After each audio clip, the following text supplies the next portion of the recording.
सीमा से रहने वाले हम अलीराजपुर वाले, बिल्कुल आपकी तरह 250 किलोमीटर से चल के आए। हम પોલી પાર રહો છે ને તું એની પાર રહો, ફરક ઓતરો છે, બાકુ सब આપણે एक सारखा છે। अभी पूर्व वक्ता ने बोला सबसे ज्यादा प्रभावित हुआ मैं आज गजानन दादा को पूरा सुना, इससे पहले भी सुन रहे थे हम, उनसे प्रेरणा लेते आए। लेकिन सुप्रीम कोर्ट ऐसे ही नहीं कहते हैं, उन्हें मजा आ रहा था नीचे बैठे बैठे पूरा कार्यक्रम देखने में, सुनने में। छोटे छोटे बच्चे हमारे 5-5, 7-7 साल के भूखे प्यासे सुबह से बैठे होंगे यहाँ पे, पूरा कार्यक्रम कर रहे हैं, डांस भी कर रहे हैं, भाषण भी दे रहे हैं, सुन भी रहे हैं, समझ भी रहे हैं। और हमारे कुछ पगले लोग बोलते हैं कि 9 अगस्त नहीं है, ये विदेशियों का एजेंडा है। अब उन पागलों को कौन समझाए कि ये बच्चों में कितना उत्साह है? इनको कोई सिखा के नहीं लाया, इनके अंदर भी समाज की भावना है, इनके अंदर भी समाज के प्रति संवेदना है, इनके अंदर भी समाज के प्रति संवेदनशील है ये। और हमारे ही साथी, हमारे बीच के ही, हमारे ही भाई वो बोलते हैं कि 9 अगस्त विदेशियों का एजेंडा। अरे क्या होता है विदेशियों का एजेंडा? क्या हम विदेश से आए? क्या हमारे मोबाइल पे किसी राष्ट्रपति ट्रंप से या दूसरे विदेशी नेताओं से बात होती है, या फिर किसी बाहरी व्यक्ति से हम संपर्क में है? भाई आदिवासी समाज तो इस गांव से बाहर ही नहीं जाता है। ये बड़े खड़े में जंगलों में रहने वाला, नदी नालों के बीच में रहने वाला, खेत खलियान के बीच में रहने वाला, प्रकृति के बीच में रहने वाला ये आदिवासी बाहरी दुनिया से मतलब नहीं रखता है।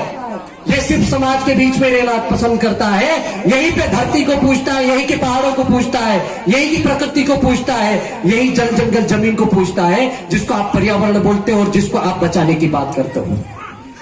एक तरफ से सरकारें कहती है कि देश में बाघ की संख्या कम हो रही है, उसको बचाओ, शेरों को बचाओ, जंगली जानवरों को बचाओ, पर्यावरण को बचाओ, जमीन को बचाओ, जंगलों को बचाओ, पानी को बचाओ।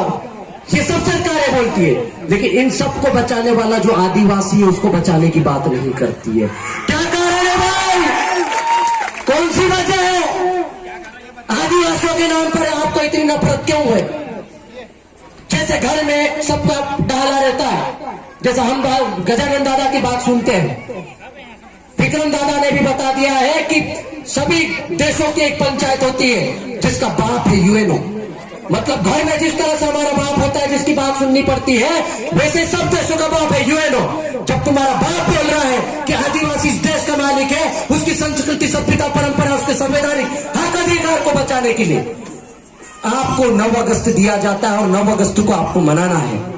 तो क्या कारण है कि आप हमारे आदिवासियों के खिलाफ षड्यंत्र कर रहे हो? एक पगला आदमी बोलता है, कोई बोलता है कि ये वनवासी दिवस मना रहे, कुछ जनजाति दिवस मना रहे, और हमारे लोग आदिवासियों में खुश हैं। हम आदिवासी कहलाना पसंद करते हैं, और हमारे दुश्मन कितना शातिर है, कितना षड्यंत्रकारी आप सोच नहीं सकते हो। जहां से हम सोचना नहीं चालू करते, हम बहुत भोले भाले लोग हैं। हमारा ढाला माणसे हिमताल भी खड़गोन में जाता हसे तो एकदम ती कुदंडू पड़ी पर भी छोड़े वाणिया चाबी जाए ती वाणी अगो आओ कि नहीं आओ, वाणी कोई हिंगा में ओगो जाए पछुता हुआ तो हयान बसरो जी आनी दाड़ हो जाए, आखो दाड़ हो जाए, बाकुन हमरो अजमी पड़ी पर नहीं छोड़े। पैसा लेने जाए साहूकार चाहती भी साहूकार आके दिस थैला उठवाड़े, ए पहला थैला दुई को था मेक दे, हाँ साहेब पहला 2 थैला मेक दे दू। एक काम कर यार, पहले ट्रैक्टर खाली करना है यार, और में तो से कितना पैसा चाहे? 5,000, 5 नहीं 500 रुपया आप दिस में। अबे जितना काम तू दिन भर में करवा लेता उतनी तो मजदूरी हो जाती है हमारी। इस तरह से शोषण होता है हमारे आदिवासी समाज का। हमारा आदमी इतना सरल, सहज, इतना सामाजिक है कि एकदम से खुल के किसी के सामने नहीं जाता। इतना सीधा आदिवासी समाज है। और आप बोलते हो कि ये नक्सली है, आप बोलते हो कि विदेशी एजेंडे पे काम करता है, आप इसको जनजाति का तबका लगा देते हो। चलो हम मान लेते संवैधानिक शब्द है, जनजाति शब्द में हम खुश है, लेकिन वनवासी क्या है भाई? जंगलों में तो जंगली जानवर भी रहते हैं। क्या आप जंगली जानवर हो? हम जंगली जानवर नहीं है। इस देश का सुप्रीम कोर्ट बोलता है 5 जनवरी 2011 का आप मार्केंडी कांचू का जजमेंट देखो, इस देश का सुप्रीम कोर्ट बोलता है, बोले कि इस देश का मालिक आदिवासी है। भारत इमिग्रेशन राष्ट्र है, लेकिन इस देश के नेता नहीं बोलते, इस देश की सरकारें नहीं बोलती। सभी लोग बोलना चाह रहे हैं, हमारे नेता लोग भी बोलना चाह रहे हैं, लेकिन उतने जो हमारा दुश्मन है वो इतना शातिर है कि हमारा भाई जो हमारे साथ खड़ा है, हमारी मां से जना हुआ मेरा सगा भाई भी होगा तो उसको वो उसके साथ ले लेता है और दुश्मनों की सेना का सेनापति बना के उसको सामने खड़ा कर देता है। आज जनजाति का फलाना बना दिया, वनवासी का फलाना बना दिया, और वो बंदूक लेके हमारे सामने खड़ा है और हम तीर कमान लेके भी कुछ नहीं कर पा रहे। क्या कारण है? यही सवाल हम आपके बीच में रखने के लिए आए। आज आपके एक मैसेज से हम लोग 200-250 किलोमीटर दूर चले आते हैं। अभी दादा बता रहे थे कि मैं पटवारी की नौकरी करता हूं, मैं नौकरी करता भी हूं और सस्पेंड भी हो गया हूं ऐसे ही काम के लिए। तो ये तो ठीक है, छोटी मोटी चीजें हैं, लेकिन गजानन दादा ने यदि पटवारीगिरी को छोड़ दिया, नाकेदारी को छोड़ दिया, मास्टरशिप को छोड़ दिया, तो मुझे ऐसा लगता है कि उनके सामने हमारी कुर्बानी कुछ नहीं है। ये तो शुरुआत है और उलगुलान की शुरुआत कभी रुकती नहीं है। इनको पता नहीं है भूखे नंगे आधे कपड़े वाला बिरसा मुंडा और टंट्या मामा भी, इन्होंने वो जो हमारे भाई है वो दूसरों की भाषा में वो बोल रहे हैं, उनको ये नहीं मालूम कि ये आदमी कौन है, भूखा नंगा आधे कपड़े वाला बिरसा मुंडा। इसके हाथ में तीर कमान क्यों है, उसके हाथ में मसाल क्यों है? क्यों वो अंग्रेजों से लड़ा, क्यों वो साहूकारों से लड़ा, क्यों वो जमींदारों से लड़ा, और मरते दम तक उसने सिर नहीं झुकाया। हमारे तो छोटे छोटे नेता, एक सरपंच, 5 विधायक, सांसद भी जरा सी देर में दलाली कर लेते हैं, वो बिक जाते हैं। लेकिन इस आदमी के सामने खरगोन जैसे 10 बड़े जिले सामने रखे हैं अंग्रेजों ने। बोला कि बिरसा मुंडा तू मान जा, तेरे को खरगोन जिला चाहिए रख ले, तेरे को खंडवा जिला चाहिए रख ले। टंटा भील को भी कहा, टंटा भील के नाम पर यहाँ 35 साल का संघर्ष है। मालवा, निमर, गुजरात, महाराष्ट्र के 1-1 इंच जमीन की बदौलत जो भी आदिवासियों के पास जमीन है, ये सब टंटा भील की देन है। ये उसका कार्य क्षेत्र है, ये उसकी कर्मभूमि है और हम उसके वंशज है। आज हमारा भाई दूसरा बाहर जाके बोलता है कि तुम आदिवासी दिवस मत मनाओ। अरे हम सुप्रीम कोर्ट की बात सुनेंगे, हम यूएनओ की बात सुनेंगे, सर्वोच्च न्यायालय की बात सुनेंगे कि हमारे पागल भाई की बात सुनेंगे? आप बताओ किसकी बात सुनोगे आप? सुप्रीम कोर्ट की सुनेंगे, यूएनओ की सुनेंगे, जिसने हमको विशेष हक अधिकार दिए। संविधान का आर्टिकल 244 बोलता है कि खरगोन 5वें अनुसूचित क्षेत्र है, जो सिरवेल महादेव का मंदिर है और सिरवेल क्षेत्र है। लेकिन यह अभ्यारण्य बनाने का प्रस्ताव किसने दिया रे भाई? किसने दिया? कौन गद्दार है? क्या वो सरपंच है, सचिव है, या विधायक है, या सांसद है? नाम उजागर करो, उसको इस देश से बाहर निकालो, क्योंकि सबसे बड़ा देश आदमी है, हमारा देश का आदमी, इस देश का मूल बीज, इस देश का सबसे बड़ा राष्ट्रभक्त यदि कोई है तो वो आदिवासी है। हमने सब लोगों को बचाया, हमने सब लोगों को बचाया। आपने देखा है खरगोन में कोई बाहरी व्यक्ति नहीं था पहले, बाहर से आया लोग हैं, उनको जमीन हमारे बाप दादाओं ने दी, टंटा भील ने दी, बिरसा मुंडा ने दी, हमारे पुरखों ने दी, डाले लोगों ने दी। उसकी बदौलत आज वहां पर बड़े बड़े कारखाने कर। और बाहर का व्यक्ति अब हमको बोलता है कि 244 से खत्म की जाए, 13-3 का है, जो पंचायत को, रूढ़िगत ग्राम सभा को प्रावधान है, जो दादा बोल रहे थे अभी के, न लोकसभा न विधानसभा, सबसे ऊपर ग्राम सभा। तो बड़वानी के कुछ बेवकूफ लोग बोलते हैं ज्ञापन देके, बोले कि इसको भी खत्म करो, पैसा एक्ट खत्म करो। अबे तुम्हारे बाप ने दिया क्या पैसा है कि तुम्हारा बाप आया था हमारे लड़ने के लिए? हमने तुमको हमारी जमीनों पर बसाया, हमने तुमको हमारे घरों में पना दिए। राणा पुंजा भील का नाम सुना आपने?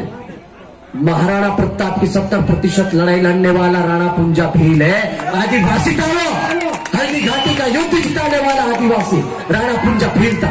70% लड़ाई लड़के जिताने वाला राणा पुंजा भील। लेकिन हम महाराणा प्रताप को पढ़ते हैं, राणा पुंजा भील के बारे में कोई नहीं जानता है। इतना बड़ा षड्यंत्र, ये जितनी भी फोटो लगी हुई हमारे आदिवासी क्रांतिकारियों की, सब क्रिमिनल ट्राइबल लिस्ट में। टंटा भील का नाम क्रिमिनल ट्राइबल की लिस्ट में है, इनका नाम शहीदों की लिस्ट में नहीं आता है।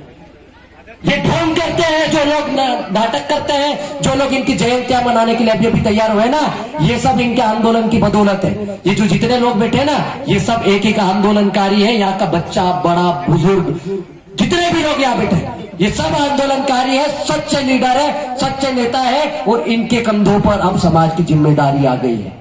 हमारे नेताओं ने जिम्मेदारी नहीं निभाई, हमारे जनप्रतिनिधि ने जिम्मेदारी नहीं निभाई, इसलिए पढ़ा लिखा बेरोजगार युवा भटक रहा है, संघर्ष कर रहा है, भोपाल में दिल्ली में जाकर डंडे खा रहा है, अधिकारी कर्मचारी निलंबित हो रहा है, प्रमोशन नहीं हो रहा है, जो मास्टर था मास्टर ही बन के खत्म हो रहा है, रिटायर हो रहा है, नाकेदार था तो नाकेदारी में ही खत्म हो रहा है, प्रमोशन नहीं हो रहा है, हमारे बच्चों की स्कॉलरशिप धीरे धीरे खत्म होती जा रही, कम होती जा रही है, हॉस्टलों में सीट कम होती जा रही है, नौकरी तो मिलने का सवाल ही नहीं होता, आप डंडे खाने के बाद भी नौकरी नहीं मिल रही। ऐसी परिस्थितियां निर्मित हो गई देश में।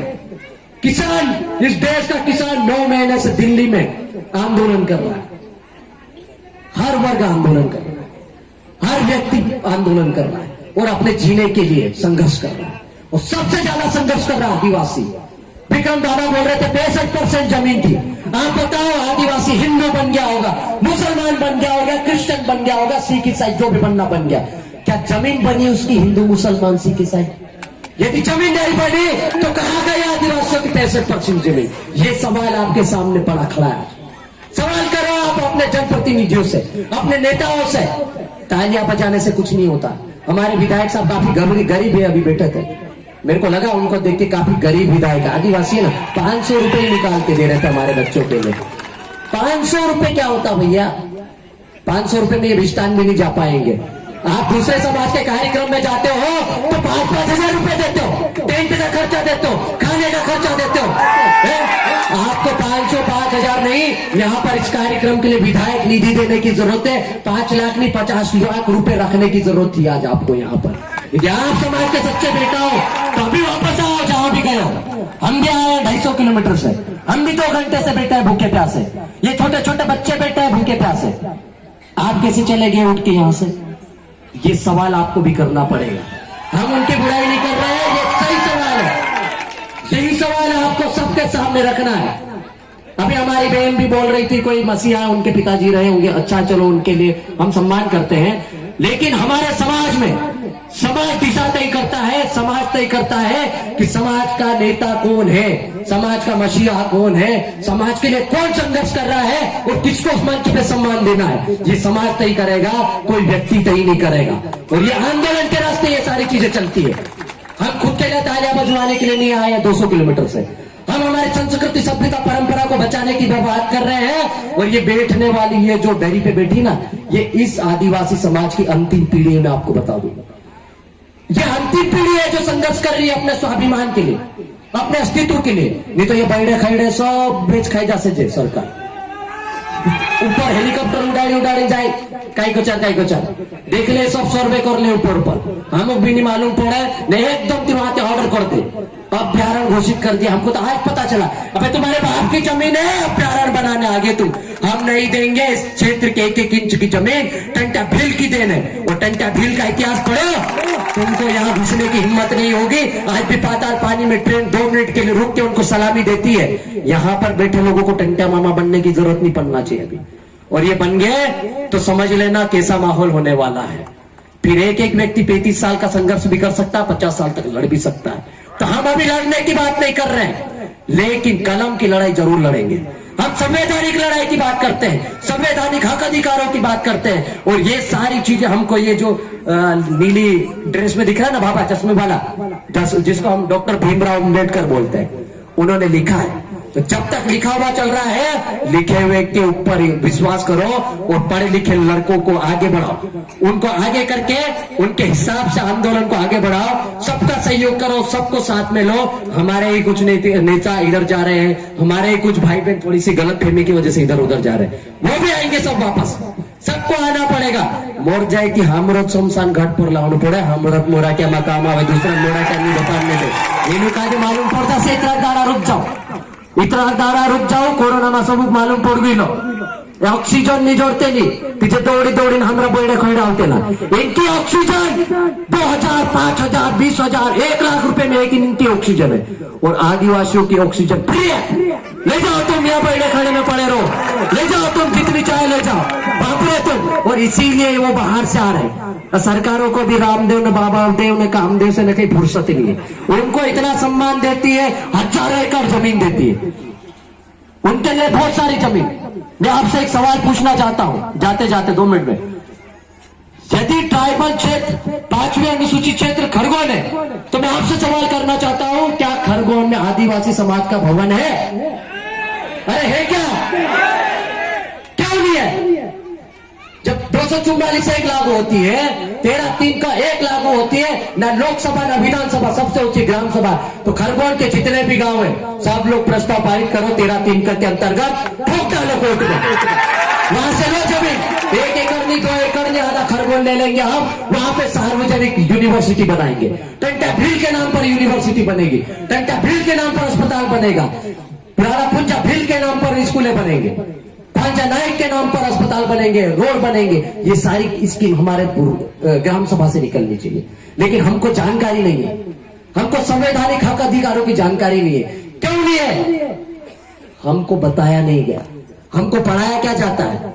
ए फॉर एप्पल, का अनार का वत्रा में हमरा पीछे सर जाए और तेरे गोवाल जाते 8वीं फेल हो जाती, सब 8वीं फेल होने गोवाल जाए। तो स्कीम ऐसी है कि 8वीं तक आपने पढ़ लिया, उसके बाद आपको ग्वाल जाना है या फिर मजदूर जाओगे। आज भी गांव में आप देख लो, ये पूरा ट्राइबल क्षेत्र है, इस गांव में यदि गांव में हम घर में किसी घर में जाएंगे ना, अभी 1 किलोमीटर दूर, तो डहानो भी भेनो से दादा पीढ़िया को दा गुजरात जाई रहा, महाराष्ट्र जाई रहा, काय करने जाई रहा, दाड़ की कोर जो ढेर को हिजू को खुदानो छे ने सालते ने काई बीज बीज मुंड पैसा नहीं उतना चली आओ से पूरा। अरे जवान जवान पूरे सब खत्म हो गए गुजरात जाके, महाराष्ट्र जाके, हमारी बहन बेटियां नई नवेली शादी होती, सीधी जाती टगारी उठाती है। तो ये पीड़ा है हमारे अंदर, ये हमारे अंदर दर्द है, ये हमारे अंदर तकलीफ है, और इसको हम यदि मंच से बयान करते हैं तो गैर आदिवासी और हमारा दुश्मन बोलता है ये नक्सली है, ये गैर संवैधानिक बात करता है, या संसदीय भाषा बात करता है, ये आदिवासियों को उकसाता है। यदि आदिवासी समाज के लिए ये बात उकसाने वाली है तो मैं ये गुनाह 10 बार करूंगा, करते रहूंगा और भड़काऊंगा भी आपको। लेकिन आदिवासी समाज के हक अधिकारों की बात करने के लिए भड़का रहा हूं, मारने मारने के लिए नहीं। अभी तक हमने सिर्फ हक अधिकारों की बात की है, किसी को भगाने की बात नहीं की है, नहीं तो 244 एक में ये भी प्रावधान है। तो बस अब बात खत्म करें, बाकी बहुत सारी बातें हैं, अन्य वक्ता भी है, समय का अभाव है, हमको भी जाना है, 1-2 लोगों को और सुन पाएंगे। हमारी टीम भी आई है, सोंडवा से ही है, बिल्कुल आपकी तरह जो बारेला क्षेत्र है हमारा ये वाला, तो वहीं से सोंडवा जो सुपटे बजा रहे थे पावली वाले, तो उनके लिए भी भाई एक बार जोरदार ताली बजा दो, क्योंकि वो एकदम से टीने पर आगे फुट पे आगे हमारे। तो आप सबने मुझे सुना, उसके लिए बहुत बहुत धन्यवाद। जाते जाते नारे लगा दूं, वो ज्यादातर मैं हिंदी में बोला इसलिए आदिवासी में नारा लगाता हूँ, है ना? बिरसा मुंडा कोलिचे, बिरसा मुंडा कोलिचे, पंजाबी कोलिचे, बाबा साहब कोलिचे, टंटू बाबा कोलिचे। बहुत बहुत धन्यवाद। सेवा जोहार। जय हिंद जय भारत।